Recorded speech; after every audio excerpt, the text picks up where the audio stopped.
नमस्कार, आप देख रहे हैं भारत अपडेट। मैं हूं आपके साथ ऋतु भंडारी। शुरुआत एक बड़ी खबर के साथ बुलेटिन की, जहां आज हाथरस जाएंगे सीएम योगी आदित्यनाथ। हाथरस को करोड़ों की बड़ी सौगात देंगे योगी आदित्यनाथ, जहां 147 परियोजनाओं का लोकार्पण और शिलान्यास किया जाएगा। सीएम योगी आदित्यनाथ के कार्यक्रम को लेकर प्रशासन पूरी तरह से अलर्ट मोड पर है। धरातल पर तैयारियों को पुरजोर कोशिश की जा रही है। कोई चूक लापरवाही की तस्वीरें सामने न आने पाए, इस चीज का विशेष ध्यान दिया जा रहा है, क्योंकि अब से कुछ ही देर बाद की वो तस्वीरें हैं जहां 11 साढ़े 11 बजे का समय होगा जब सीएम योगी आदित्यनाथ हाथरस पहुंच जाएंगे। 60 से 80 मिनट यहां हाथरस में ही बिताएंगे। तमाम कार्यक्रम ऐसे होने हैं जहां पर सीएम योगी आदित्यनाथ की उपस्थिति रहेगी। आपको बता दें कि लखनऊ में जब अग्निकांड हुआ था उस दौरान ही हाथरस के दौरे पर सीएम योगी आदित्यनाथ को रहना था, लेकिन लखनऊ अग्निकांड की वजह से हाथरस का दौरा पूरी तरह से कैंसिल कर दिया गया था, जिसके बाद आज एक बार फिर से हाथरस के दौरे पर योगी आदित्यनाथ हैं। और ऐसे में हाथरस वासियों को तकरीबन 486 करोड़ की योजना परियोजनाओं का शिलान्यास लोकार्पण किया जाएगा। हाथरस वासियों की तरफ से भी बेसब्री के साथ इंतजार किया जा रहा है योगी आदित्यनाथ को अपने जिले में, अपने क्षेत्र में देखने और सुनने के लिए, और उन तमाम सौगातों का इंतजार जिसको लेकर लंबे समय से इंतजार ये लोग करते हुए नजर आ रहे थे। और आज एक बड़े तोहफे के तौर पर सीएम योगी आदित्यनाथ हाथरस वासियों के नाम कर देंगे उन बड़ी सौगातों को, जिसमें आपको बता दें कि विकास की कई बड़ी परियोजना है, विकास की कई ऐसी योजनाएं हैं जिसका लंबे समय से न सिर्फ इंतजार किया जा रहा था, धरातल पर उसको लेकर मंथन चल रहा था, जो हाथरस की दिशा और दशा को पूरी तरह से बदल देंगे, जो हाथरस की तस्वीर और तासीर को बदलने का प्रयास इन योजनाओं के माध्यम से किया जाएगा। और ऐसे में सीएम योगी आदित्यनाथ तकरीबन 60 से 80 मिनट यहां रहेंगे, जिसके बाद वो दूसरे दौरे के लिए, यानी कि दूसरे जिले में उनका दौरा होना है, वो है आगरा, जिसके लिए प्रस्थान कर जाएंगे। ऐसे में धरातल पर हाथरस में तैयारी विशेष तौर पर की जा रही है। किसी भी तरह की चूक लापरवाही की तस्वीरें सामने ना रहे, उसको लेकर भी विशेष इंतजाम किए जा रहे हैं, क्योंकि आज संडे है। वीकेंड के दौरान लोग घरों से बाहर निकलते हैं घूमने फिरने के लिए, और ऐसे में उसको लेकर भी ट्रैफिक एडवाइजरी जारी की गई है, रूट डाइवर्ट किया गया है, और रूट डाइवर्ट करने को लेकर बकायदा लोगों को इस बात की जानकारी दी गई है। चूंकि आज सीएम योगी आदित्यनाथ हाथरस पहुंच रहे हैं, तो ऐसे में कई मुख्य जो रास्ते हैं वो फिलहाल पूरी तरह से बंद कर दिए गए हैं। जब सीएम योगी आदित्यनाथ यहां पर पहुंचेंगे तो किस तरह से वो डाइवर्जन का रोड मैप है जो यहां पर अपनाया जाएगा, उसको लेकर लोगों तक जानकारी पहुंचाई जा रही है। किसी भी तरह से कोई ट्रैफिक अव्यवस्था देखने को ना मिले, कानून अव्यवस्था देखने को ना मिल पाए, उसको लेकर विशेष अमली जामा यहां पर धरातल पर पहनाया जा रहा है। तो सीएम योगी आदित्यनाथ आज हाथरस वासियों को करोड़ों की सौगात देने जा रहे हैं। 147 योजना परियोजना जिसका लोकार्पण शिलान्यास किया जाएगा। सीएम योगी आदित्यनाथ के कार्यक्रम को लेकर प्रशासनिक अमला पूरी तरह से अलर्ट मोड पर है। पीयूष मेरे सहयोगी हमारे साथ लाइव बने हुए हैं। पीयूष, चूंकि सीएम योगी आदित्यनाथ आज हाथरस पहुंच रहे हैं, करोड़ों की सौगात दे रहे हैं, उनके कार्यक्रम को लेकर किस तरह की धरातल पर तैयारी? जी, मैं आपको बताना चाह रहा हूं कि पूरे तरीके से यूपी के मुख्यमंत्री योगी आदित्यनाथ, जो कि 10:45 उनका सरकारी कार्यक्रम है, और वह यहां पर प्रस्थान उनका हेलीकॉप्टर कर जाएगा। वहीं पूरे तरीके से भाजपा के कार्यकर्ता एवं जनप्रतिनिधियों के पूरे तरीके से उनमें जोश की लहर है, और पूरे तरीके से हाथरस के जिला प्रशासन ने वहां पर कोई भी ऐसी कसर नहीं छोड़ी है जिससे कि कोई ऐसी बात बन सके।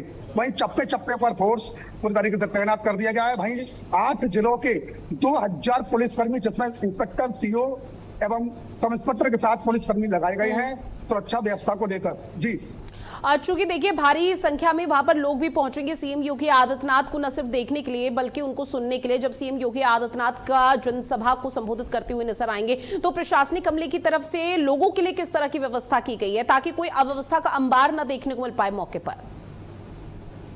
देखिए, मैं आपको बताना चाह रहा हूँ, यूपी के मुख्यमंत्री है और जायज बात है कि पूरी तरीके से हाथरस के जिला प्रशासन कोई कसर नहीं छोड़ेगा, और पूरे तरीके से हाथरस के जिला प्रशासन ने एक वहीं अलग हटके गैलरी, तो एक वीआईपी वीवीआईपी के साथ साथ अलग जनप्रतिनिधियों की अलग गैलरी बना रखी है।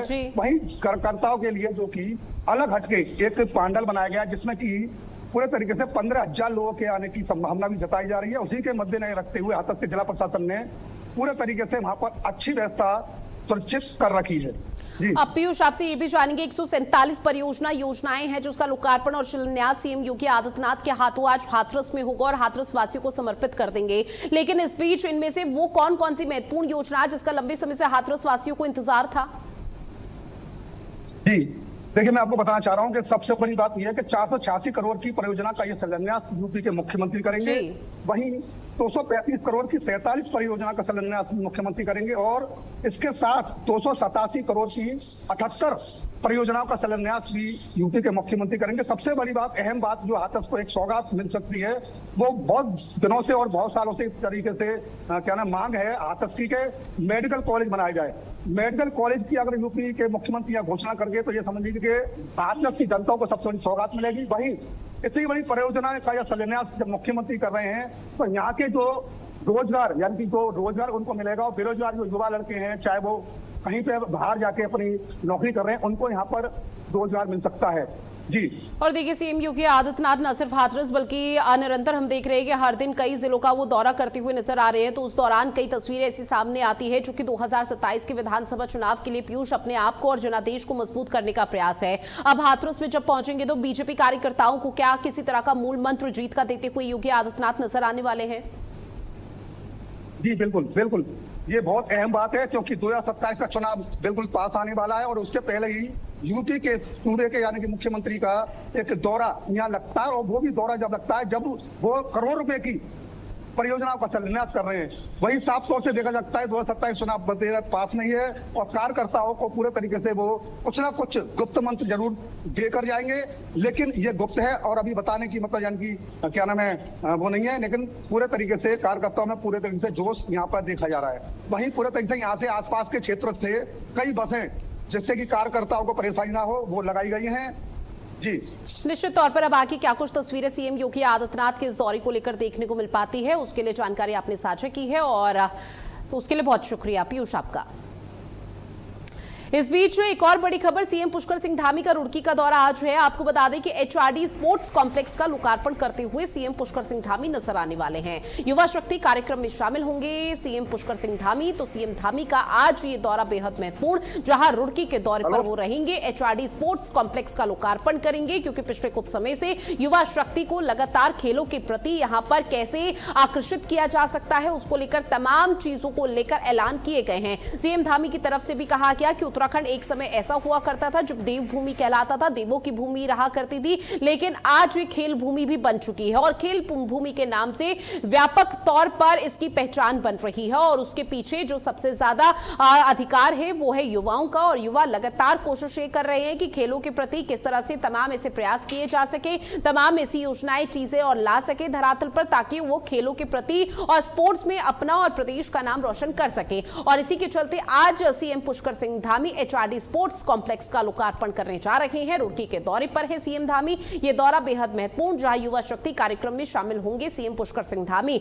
युवा जो वहां पर मौजूद रहेंगे उनको संबोधित करने का प्रयास किया जाएगा, खेलों के प्रति आकर्षित करने का काम यहां पर सीएम पुष्कर सिंह धामी करते हुए नजर आएंगे। और सीएम धामी के दौरे को लेकर लगभग सभी तैयारी पूर्ण हो चुकी है। महज इंतजार किया जा रहा है बेसब्री के साथ सीएम पुष्कर सिंह धामी का, जब वो रुड़की पहुंचेंगे, एचआरडी स्पोर्ट्स कॉम्प्लेक्स का लोकार्पण करेंगे और युवा शक्ति के कार्यक्रम में हिस्सा लेते हुए नजर आएंगे। और युवा शक्ति को प्रोत्साहन भी यहां पर किया जाएगा कि खेलों के प्रति कैसे वो आकर्षित हो। और इसके साथ ही जो आने वाले समय पर है, क्योंकि निरंतर उन्होंने अभिभावकों को भी इस बारे में जागरूक किया है कि अगर बच्चा पढ़ाई में यहां पर काबिल नहीं है और खेलों के प्रति उसकी रुचि है तो उसको खेलों में आगे बढ़ाया जाए, ताकि अब वो प्रदेश का, देश का नाम रोशन कर सके। और कई ऐसे खिलाड़ी हैं जिन्होंने ओलंपिक में और तमाम ऐसे अंतर्राष्ट्रीय स्तर पर उत्तराखंड देवभूमि का नाम रोशन किया है और उसी को लेकर निरंतर प्रयास लगातार राज्य सरकार की तरफ से किया जा रहा है। तो सीएम धामी आज एक बार फिर से रुड़की के दौरे पर है। 2027 के विधानसभा चुनाव भी यहां पर होने हैं और उन चुनावों के लिहाज से सीएम धामी का भी लगातार जो दौरा है जिले दर जिले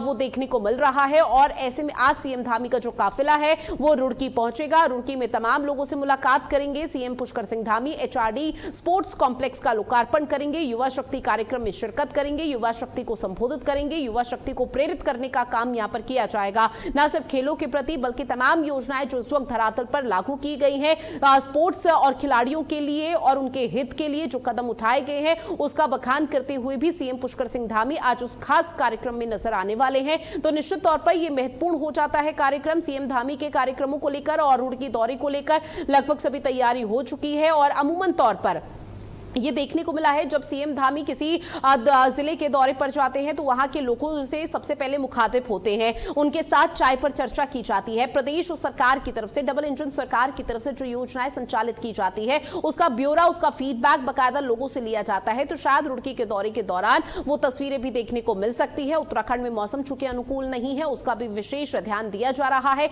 लेकिन अब सीएम धामी जब रुड़की पहुंचेंगे तो क्या कुछ तस्वीरें सामने आती है और तमाम लोगों की भीड़ कैसे इकट्ठा होती है जो सीएम धामी का बेसब्री के साथ इंतजार कर रही है, वो तस्वीरें भी देखने को मिल पाएंगी। सीएम पुष्कर सिंह धामी का ये रुड़की का दौरा बेहद महत्वपूर्ण, जो एचआरडी स्पोर्ट्स कॉम्प्लेक्स का लोकार्पण करेंगे और युवा शक्ति को संबोधित भी करेंगे। युवा शक्ति कार्यक्रम में शिरकत करते हुए सीएम पुष्कर सिंह धामी नजर आने वाले हैं। उनके दौरे को लेकर सभी तैयारी पूरी हो चुकी है। अब बात करते हैं बिजनौर से मिल रही एक बड़ी खबर की। अवैध मस्जिद पर प्रशासनिक अमले का पीला पंजा चला है। बिना अनुमति बन रही थी मस्जिद, जहां हिंदू संगठन ने शिकायत की थी प्रशासन से, जिसके बाद प्रशासनिक अमले की तरफ से संज्ञान लिया गया।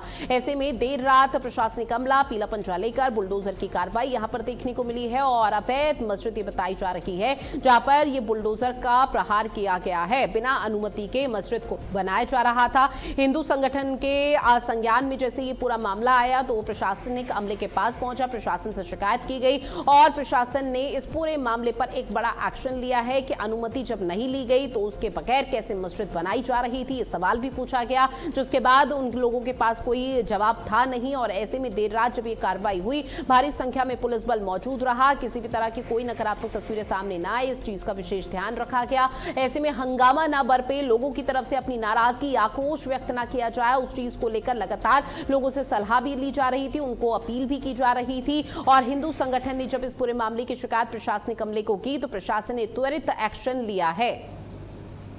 जितेंद्र शर्मा मेरे सहयोगी हमारे साथ फोन लाइन पर जुड़े हुए हैं। जितेंद्र, इस पूरे मामले को लेकर क्या अपडेट है, क्योंकि मस्जिद का बिना अनुमति के तहत निर्माण हो रहा था लेकिन अब जमींदोज कर दिया गया। ये बिजनौर के नगर पंचायत कोतवाली देहात के गांव पैगुर वाले का मामला है।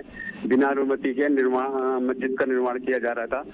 इसको लेकर जब हिंदू संगठनों को पता चला तो उन्होंने प्रशासन को इसकी शिकायत की, तो प्रशासन जब जागा और इस मस्जिद की 4 दीवारें खड़ी करी गई थी, उसको लेकर हिंदू संगठनों में काफी आक्रोश था। इसी को लेकर उन्होंने प्रशासन से शिकायत की थी। फिलहाल हिंदू संगठन के लोगों का क्या कहना है, अब राहत की सांस ली उन्होंने? हाँ, हिंदू संगठन का जब प्रशासन जागा तो प्रशासन जो नगीना क्षेत्र के उप जिला अधिकारी और पुलिस क्षेत्र अधिकारी द्वारा मुस्लिम समुदाय के लोगों को बुलाया गया, उनसे वार्ता की गई। वार्ता करने के बाद उन्होंने आपसी सहमति बनाई कि हम ही खुद ही इसे निर्माण को ध्वस्त कर देंगे।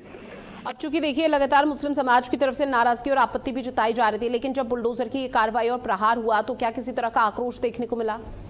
नहीं, अब हिंदू संगठन में कोई आक्रोश नहीं है, क्योंकि मुस्लिम समुदाय के लोगों ने खुद पहले अपने हाथ से ही दीवारों को तोड़ना चाहे, लेकिन रात होते होते जब तक पूरे उस पर अवैध निर्माण पे कार्रवाई नहीं हुई तो रात को बुलडोजर भेजा गया, फिर बुलडोजर द्वारा पूरी मस्जिद को ध्वस्त किया गया।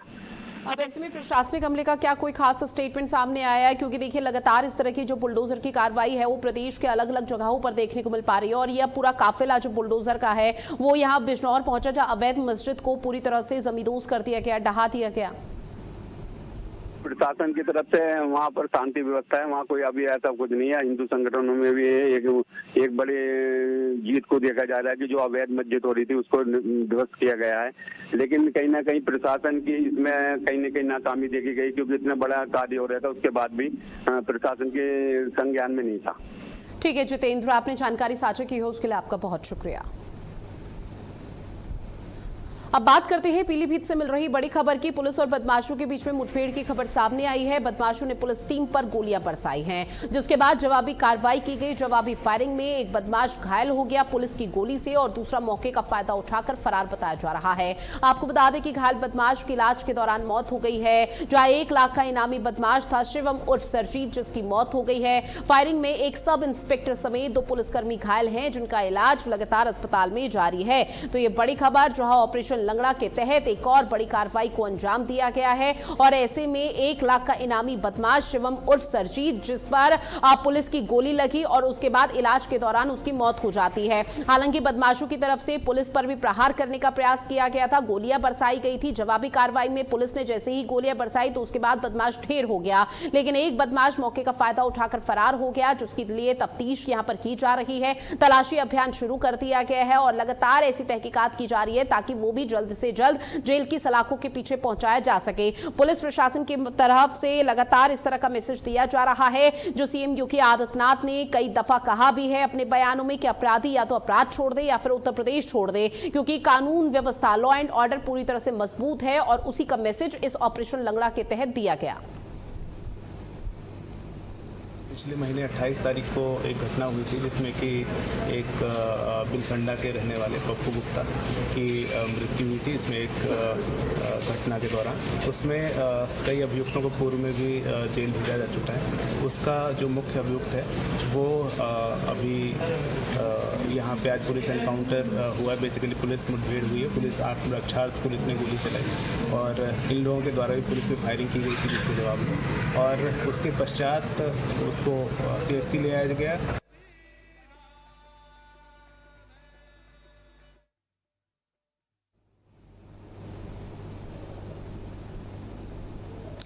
और देखिए पीलीभीत से खबर है, बदमाशों ने पुलिस की टीम पर गोलियां बरसाई हैं, जहां बदमाश और पुलिस के बीच में फायरिंग और मुठभेड़ की खबर सामने आई।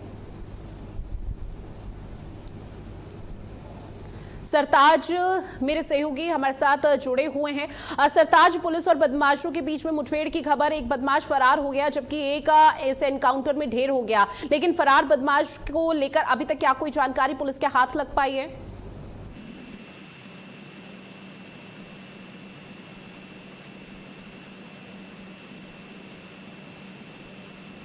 सरताज, आवाज पहुंच रही है आप तक?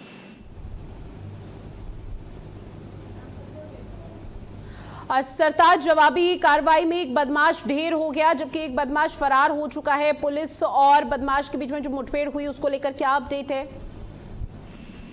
रितु, आपको बता दें बीती रात देर रात की घटना है। यहाँ पर पुलिस को सूचना मिली थी कि 2 बदमाश जो घटना हत्या के पप्पू व्यापारी कपड़ा जो पप्पू गुप्ता थे, उस व्यापारी कपड़ा व्यापारी की हत्या में वांछित चल रहा है, ये लोग जा रहे हैं, जिस पर पुलिस ने बाइक सवारों को आते देकर रोकने का इशारा किया तो ताबड़तोड़ बदमाशों ने पुलिस के ऊपर फायरिंग कर दी। तो जवाबी पुलिस की फायरिंग में ये जो जनपद खीरी का रहने वाला है शिवम उर्फ सरजीत, ये गंभीर रूप से घायल हो गया, जिसे पुलिस हॉस्पिटल लेके पहुंची। हॉस्पिटल से जिला अस्पताल रेफर कर दिया तो वहां डॉक्टर ने जिला अस्पताल के डॉक्टरों से मृत घोषित कर दिया। तो वहीं आपको बताते हैं जंगल के किनारे की घटना थाना बिलसंडा क्षेत्र के शीतलपुर मरौरी गांव की बताई जा रही है। तो वहीं वो रात का फायदा उठाकर दूसरा आरोपी बदमाश का मौका पाकर जंगल में फरार हो गया, वहीं पुलिस उसकी तलाश में जुटी है। जी रितु। सरताज, बताया जा रहा है कि जब मुठभेड़ हो रही थी तो फायरिंग में एक सब इंस्पेक्टर समेत 2 पुलिसकर्मी घायल हुए हैं, फिलहाल उन लोगों की क्या स्थिति? जी आपको बता दें एक रितु एसओजी के सब इंस्पेक्टर हैं और दूसरे हेड कांस्टेबल यहाँ पर जो घायल हुए हैं, इन लोगों को जिला अस्पताल ले जाया गया, वहां से अच्छे उपचार के लिए हायर सेंटर रेफर कर दिया गया। हालांकि उनकी स्थिति जो है ठीक है, खतरे से बाहर है। जी ठीक है सरताज, से की जानकारी साझा करने के लिए शुक्रिया आपका। अब बात करते हैं बदायूं से मिल रही बड़ी खबर की। बदायूं पुलिस को एक बड़ी सफलता हाथ लगी है, दुष्कर्म के आरोपी को गिरफ्तार किया गया। एनकाउंटर के बाद की आरोपी की गिरफ्तारी हुई है। आपको बता दें कि मुठभेड़ के दौरान आरोपी के दोनों पैरों में गोली लगी क्योंकि वो भागने का प्रयास कर रहा था। पुलिस पर भी उसने गोलियां बरसाने का प्रयास किया गया था। जवाबी कार्रवाई में आरोपी को ढेर कर दिया गया। तो ये बड़ी खबर आपकी टीवी स्क्रीन पर, जहां बदायूं पुलिस के हाथ एक बहुत बड़ी सफलता, दुष्कर्म के आरोपी को गिरफ्तार कर लिया है, जेल की सलाखों के पीछे पहुंचा दिया गया। पुलिस और बदमाशों के बीच में मुठभेड़ हुई, एनकाउंटर के बाद आरोपी की गिरफ्तारी हो चुकी है। अब आरोपी से पूछताछ की जा रही है। मुठभेड़ के दौरान आरोपी के दोनों पैरों पर गोली लगी, जिसे अस्पताल में भर्ती कराया गया। पहले मरहम पट्टी पुलिस की तरफ से की गई, जिसके बाद उसकी गिरफ्तारी की गई और अब पूछताछ का सिलसिला भी तेज कर दिया गया है। और अगर उसके किसी साथी की संलिप्तता है तो यह पता लगाने का प्रयास भी लगातार पुलिस की तरफ से किया जा रहा है। ये जो तस्वीर आपकी टीवी स्क्रीन पर साझा कर रहे हैं, ये दुष्कर्म का आरोपी है, जिसके लंबे समय से तलाश पुलिस प्रशासन की तरफ से की जा जा रही थी और आखिरकार अब ये पुलिस के हत्थे चढ़ चुका है। हालांकि ये भागने का प्रयास कर रहा था और भागने के प्रयास में कोशिश यही हो रही थी कि ये सफल हो जाए, लेकिन पुलिस की गोली दोनों पैरों पर लगी, जिसके बाद इस ऑपरेशन लंगड़ा में पुलिस के हाथ एक बड़ी सफलता लगी है और आरोपी वहीं पर ढेर हो गया। उसके बाद आनन फानन में उसे अस्पताल में भर्ती कराया गया। इलाज के दौरान उसके बाद सीधा उसको जेल की सलाखों के पीछे पहुंचा दिया गया है।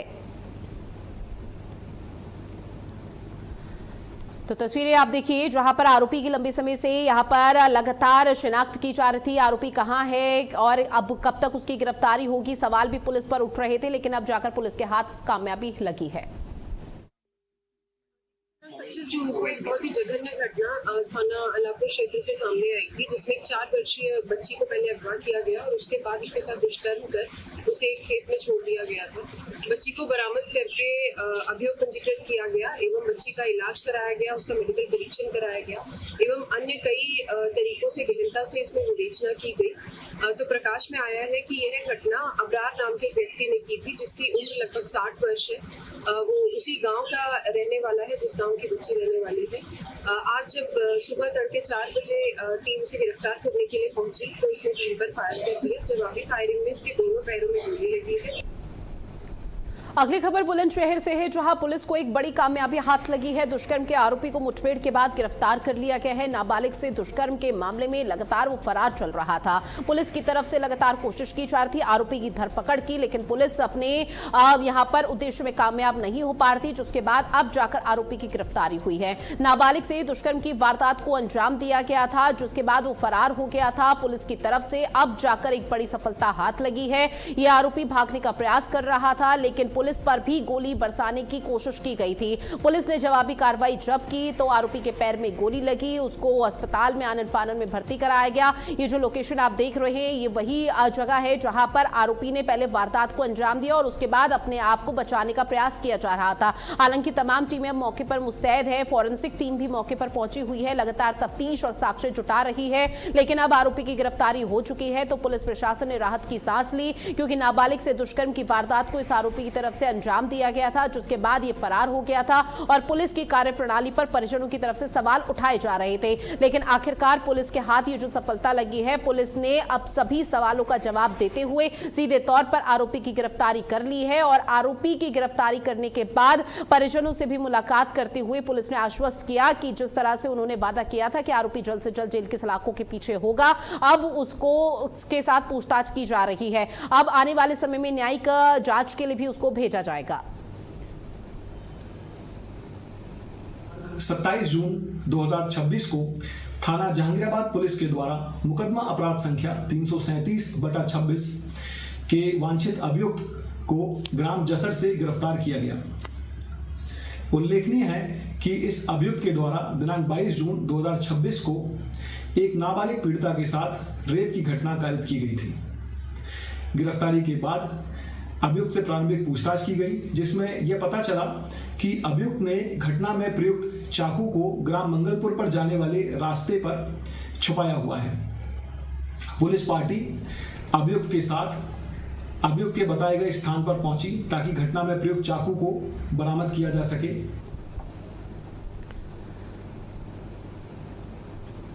बदायूं से बड़ी खबर, सड़क पर तेज रफ्तार का कहर देखने को मिला। अज्ञात ट्रैक्टर की टक्कर से 2 लोगों की दर्दनाक मौत बताई जा रही है। राहगीरों की सूचना पर मौके पर पुलिस की टीम पहुंची। पुलिस ने दोनों के शवों को कब्जे में लिया और पोस्टमार्टम के लिए भेज दिया है। तो बड़ी खबर अब तक साझा कर रहे हैं, जहां आपको बता दें कि बदायूं में सड़क हादसा देखने को मिला और इसके साथ ही अब इस पूरे मामले पर किस तरह की अपडेट आती हो उस पर बहरहाल हर किसी की नजरें टिकी हुई हैं। लेकिन इस बीच एक और बड़ी खबर से आपको रूबरू करवा दें, जो कि कुशीनगर से है। विवाहिता की संदिग्ध परिस्थिति में मौत की खबर सामने आई है, जहां परिजनों ने ससुराल पक्ष पर दहेज हत्या का गंभीर आरोप लगाया। शादी के बाद से 5 लाख रुपए मांगने का आरोप लगाया गया। हाटा कोतवाली क्षेत्र के ढाडा बुजुर्ग का यह पूरा मामला बताया जा रहा है, जहां परिजनों की तरफ से ससुराल पक्ष पर दहेज हत्या का आरोप लगाया है। शादी के बाद 5 लाख रुपए मांगने का भी गंभीर आरोप ससुराल पक्ष पर यहां पर लगाया गया है। हाटा कोतवाली क्षेत्र के डाढ़ा बुजुर्ग का ये पूरा मामला है। पुलिस इस पूरे मामले पर तफ्तीश कर रही है, जांच पड़ताल कर रही है, जहां पर विवाहिता की संदिग्ध परिस्थितियों में मौत और ये सुसाइड नोट भी बाकायदा बरामद हुआ है। लेकिन अब यह हत्या है, आत्महत्या, इसका पता लगाने की कोशिश लगातार पुलिस की तरफ से की जा रही है और ऐसे में हैंडराइटिंग मैच करने का भी प्रयास लगातार किया जा रहा है। न सिर्फ स्थानीय पुलिस प्रशासन, तमाम जो टीमें हैं वो मौके पर पूरी तरह से मुस्तैद है और लगातार परिजनों से, ससुराल पक्ष से पूछताछ का सिलसिला शुरू कर दिया गया है। क्या कुछ वो वजह रही होगी जिसकी वजह से इतना जघन्य अपराध हुआ है, चाहे ये आत्मघाती कदम उठाया गया या फिर हत्या का प्रयास हुआ है, इन तमाम पहलुओं को लेकर जल्द ही चौंकाने वाला खुलासा यहां पर पुलिस की तरफ से किया जाएगा, इस तरह की उम्मीद जताई जा रही है। फिलहाल आपको बता दें, जो मायके पक्ष के लोग हैं, जो परिजन हैं मृतक के, उनका रो रो कर बुरा हाल है। वो न्याय की गुहार लगा रहे हैं और मांग यही कर रहे हैं कि आरोपियों को जेल की सलाखों के पीछे डाला जा सके। निखिल मेरे सहयोगी फोन लाइन पर जुड़े हुए हैं। निखिल, इस पूरे मामले को लेकर क्या जानकारी, अब तक पुलिस की कार्यप्रणाली कैसे आगे बढ़ी? जी रितु, आपको बता दो, ये कुशीनगर जनपद के हाटा कोतवाली थाना क्षेत्र के धाड़ा बुजुर्ग का मामला है, जहां एक विवाहिता की संदिग्ध परिस्थितियों में मौत के बाद से गांव में पूरा मातम पकड़ जाता है और हड़कंप मच जाता है। बताया जा रहा है कि जो मृतका थी उसकी शादी जो है 4 साल पहले हुई थी और वहाँ उसको जो है ससुराल पक्ष के लोगों द्वारा जो है दहेज के लिए और 5 लाख रुपए और सोने की चेन के लिए बार बार उसको प्रताड़ना किया जा रहा था, मानसिक रूप से जो उसको परेशान किया जा रहा था, जिससे जो है कल उसकी संदिग्ध परिस्थितियों में जो है मौत हो जाती है। मौत होने के बाद से जो उसके मायके वाले जो है पीड़ित पक्ष है वो जो है लगातार जो है इन पे पुलिस को तहरीर, हत्या है या आत्महत्या, इसका पता लगाने का प्रयास लगातार पुलिस की तरफ से किया जा रहा है। बहरहाल जानकारी आपने साझा की, उसके लिए बहुत शुक्रिया निखिल आपका। और चलिए बुलेटिन में इतना ही, आप बने रहिएगा भारत अपडेट के साथ। नमस्कार।